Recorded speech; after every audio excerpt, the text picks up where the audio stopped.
So this week's video is a little bit different. It is a little snippet. I say a little snippet. It's a 20-minute snippet from a podcast that I did around gambling addiction with John Chat's podcast. It's all over social media and stuff now. It's on Spotify, Apple, everything like that. So I will put the link below in the description as well. But yeah, like I say, great chat, great conversation. And if you want to listen to the full version, please hit the links below. That's where you will get the full version of this podcast.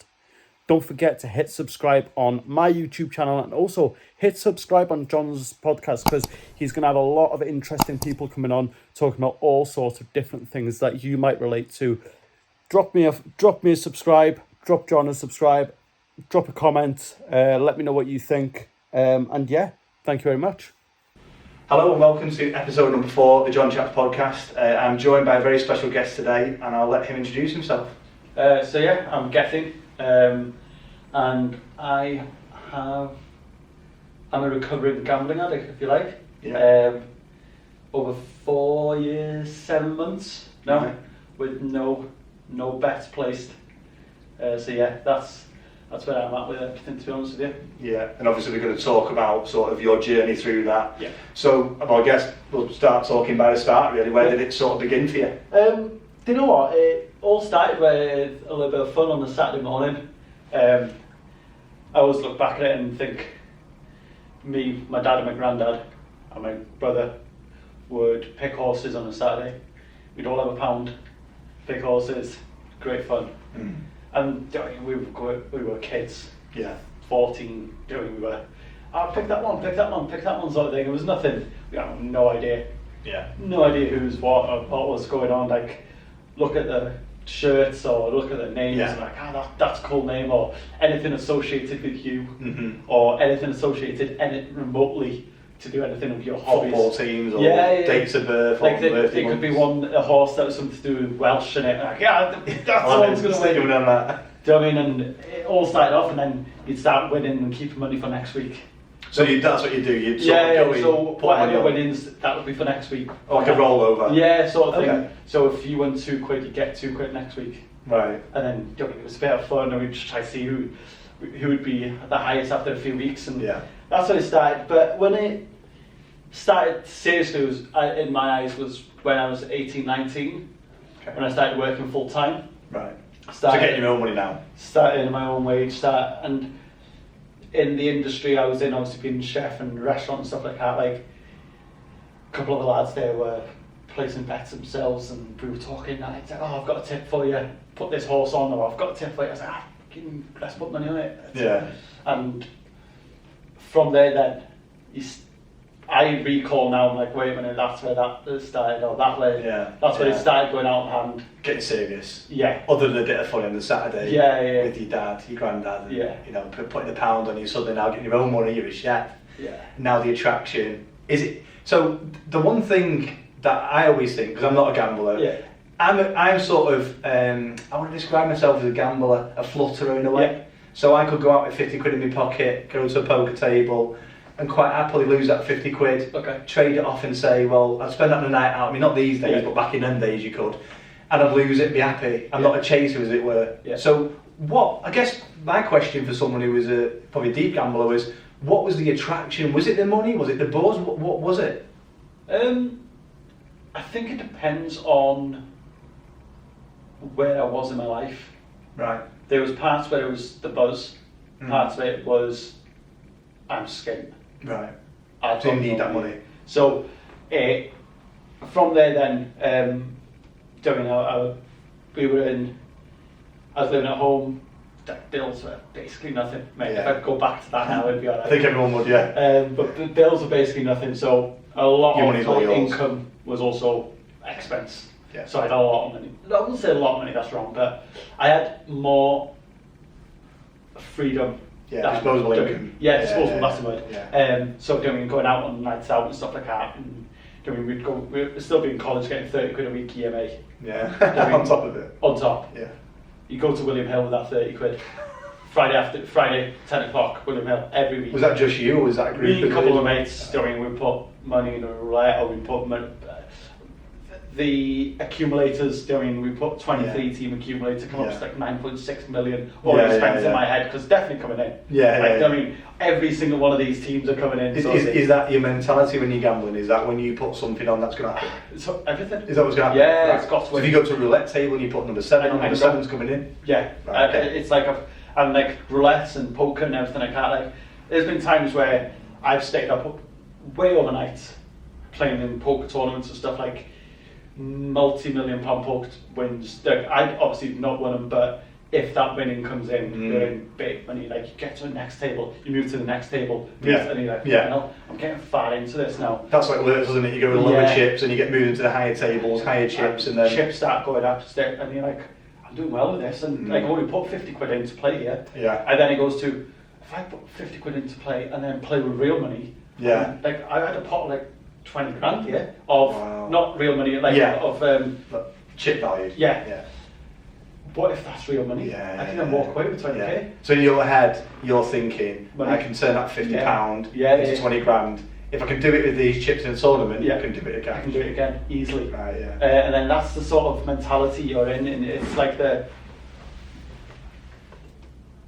I'm only losing X amount. So if I'm only losing 50 quid, that's only 50 quid. Yeah. Because in the grand scheme of things, I'll win 100 grand. Yeah. So that 50 quid is going to be lost in what I'm going to win. Yeah. Right, okay. And then as I moved out, I was in a relationship. She was in university. I was living half by myself. Every now and again she stays, sort of thing. And there was this is where it started turning. This was kind of the turning point. Yeah.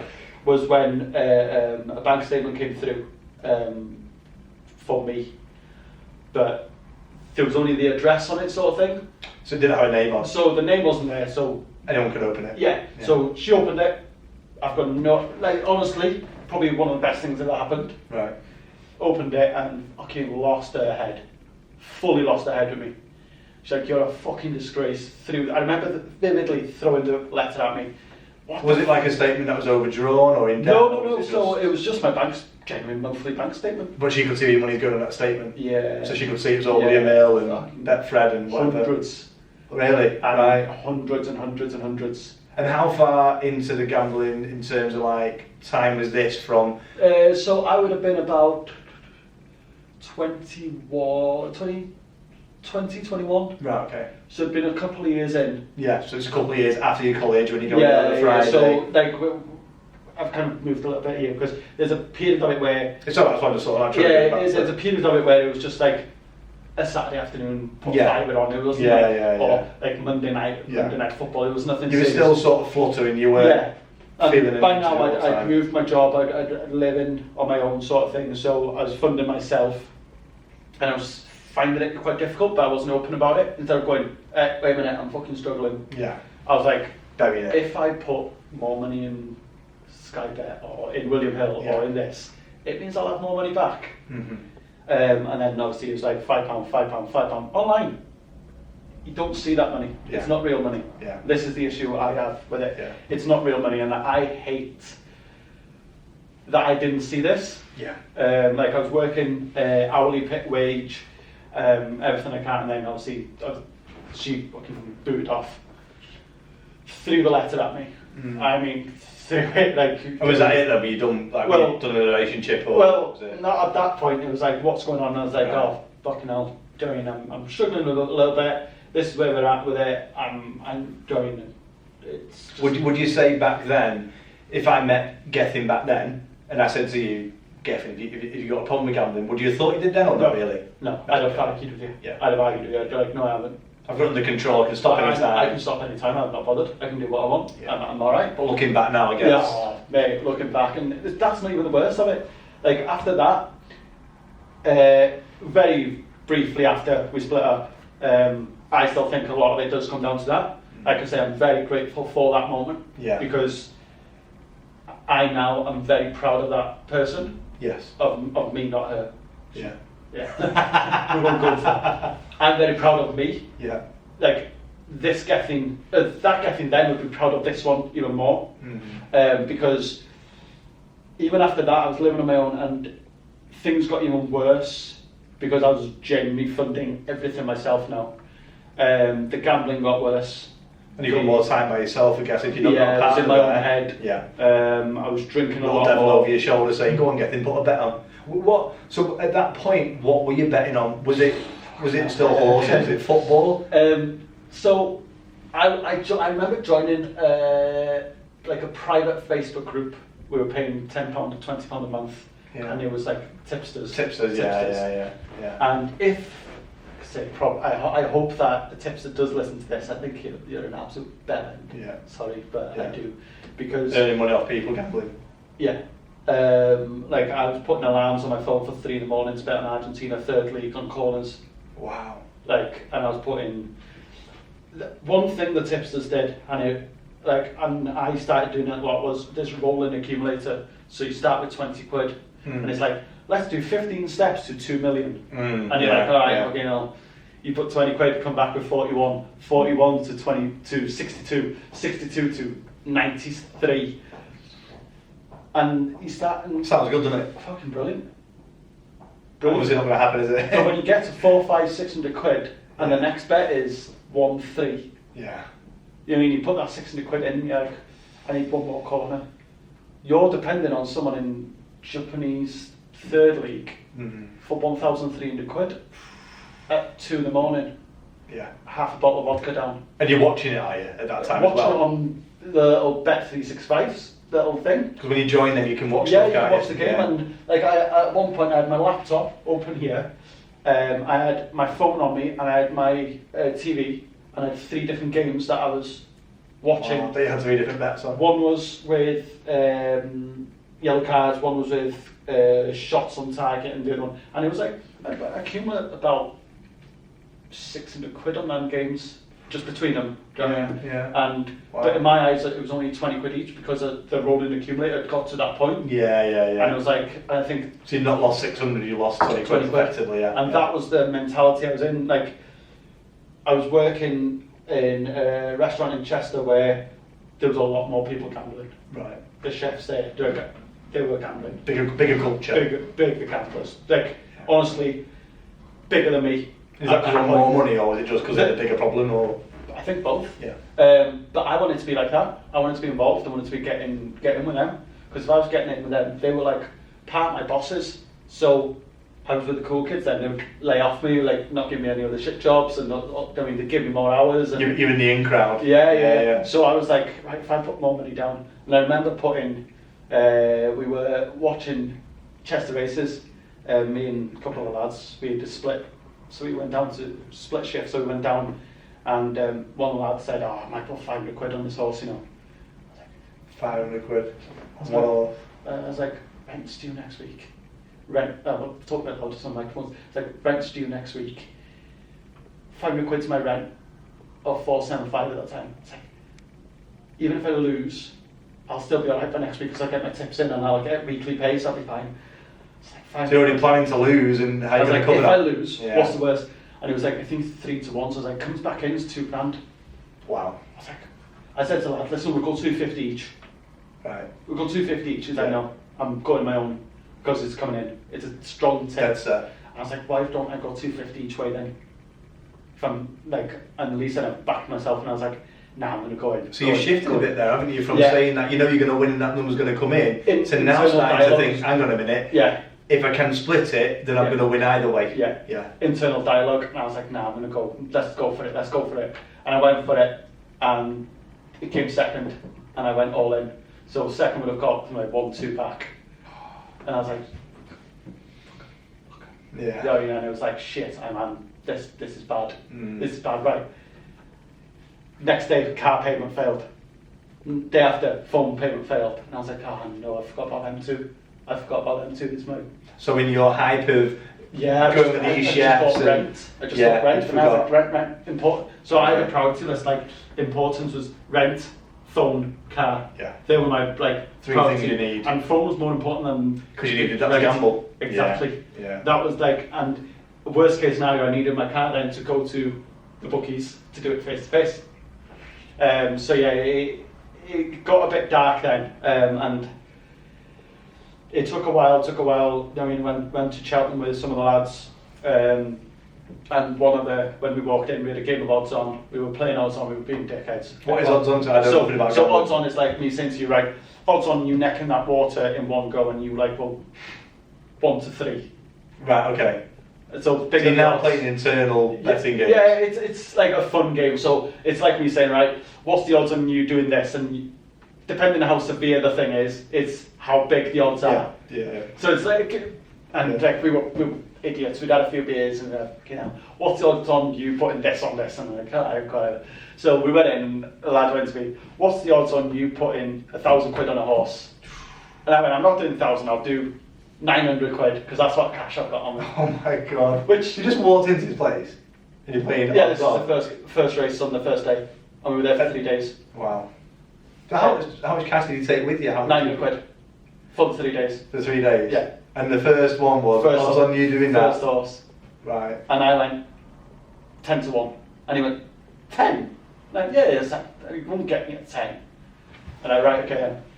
And then he got 3 to 1. We both say a number between 1 and 10, and we both said 7. That came in my head as well, actually. So it's, I mean, after a few years, 7. Yeah. So I went to the bookies and I went kind of 450 each way on this horse. Yeah, sound. Fuck. Like this is my. This is your 3 days. This 3 days. This is my first race. There's another 7 that day. There's another 21 races before we finish. Wow. And I was like, right, okay. And bear in mind, I've been living, and I had a little bit of savings backed up. So I was like, right, okay then. Worst case scenario, I'll just take the extra 1,000 quid home. Yeah. Worst case scenario, and I've got to be sensible then. The race went off, and it was just paying up to 4 places. I've gone each way, and I was like, cert, it's coming in. I'll break even, or even just win a couple hundred quid off it. Yeah. Came 5th. So I was like, okay. And the lad said, you alright? And I was like, yeah, let's have another beer. Who needs a beer? Because we pay by card. Pay by card. For card don't matter. Yeah, be alright. Card. And it just started escalating, and we were playing odds on all day. Cut a long story short, I was well into 4 figures down by the 3rd day. Just over 8 grand down. Yeah, well, you started off near enough a grand down for day one in the first 10 minutes. And it was just like 100 quid, 200 quid. And I was trying to chase. Won a couple back, and it was just fucking.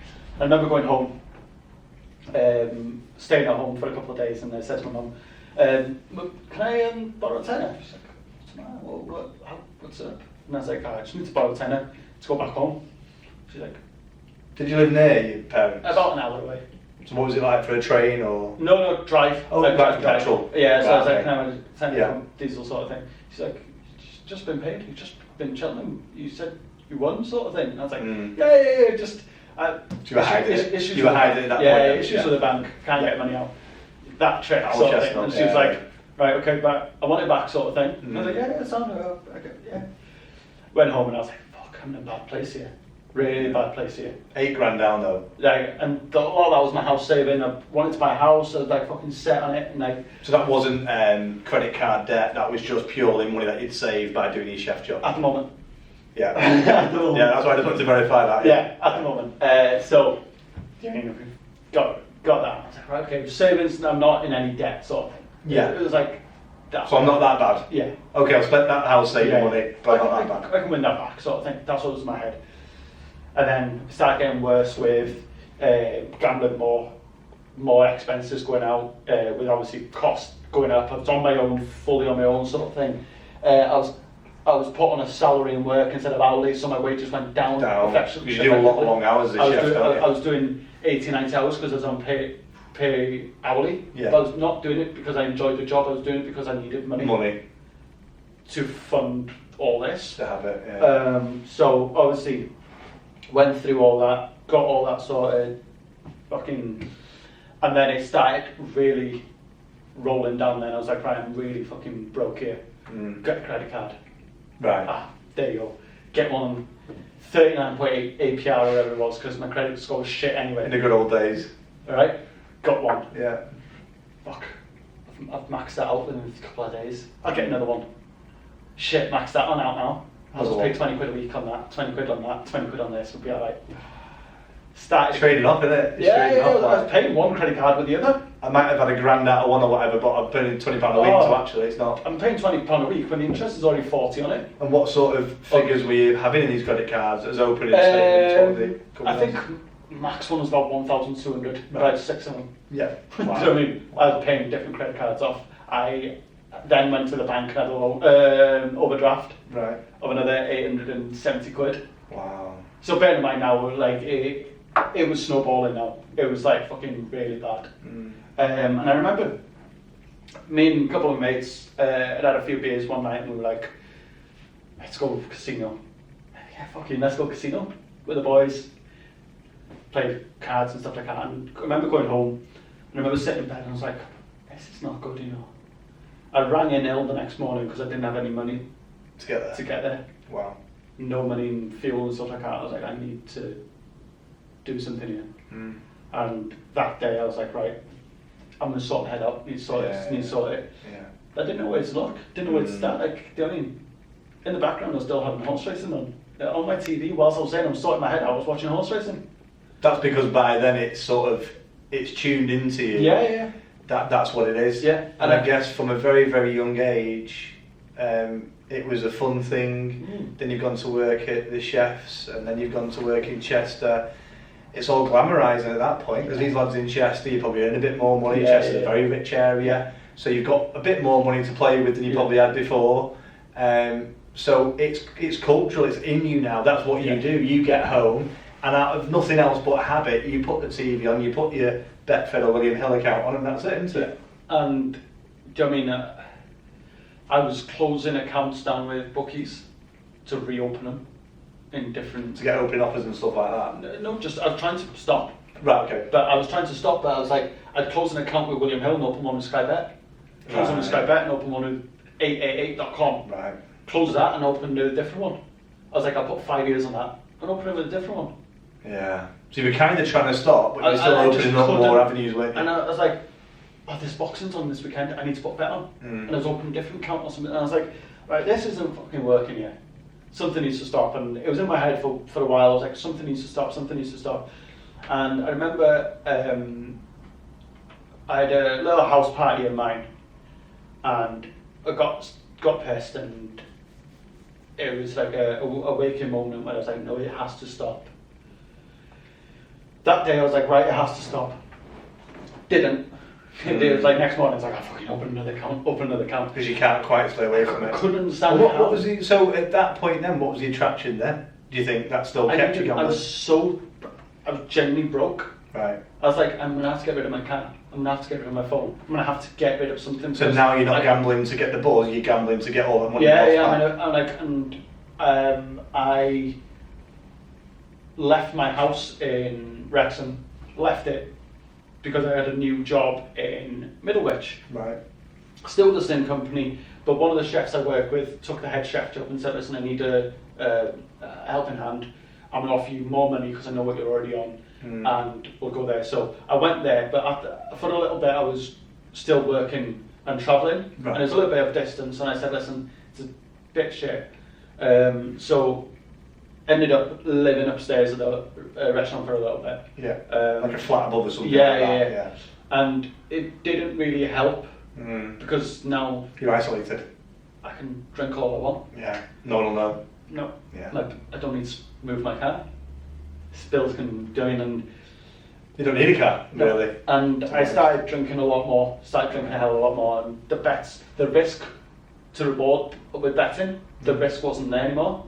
Because when you drink, it masks up, doesn't it? Okay. Yeah. The drink, you know what I mean? Feel that in the morning. Yeah. And I got seriously drunk one night, and I remember throwing my phone. I lost a bet, and I threw my phone. And I just broke down to tears. And I rang my mum, and this was late night. Right. And she's like, "Is everything okay? What's up?" And I was like, "I need help. I seriously need help here.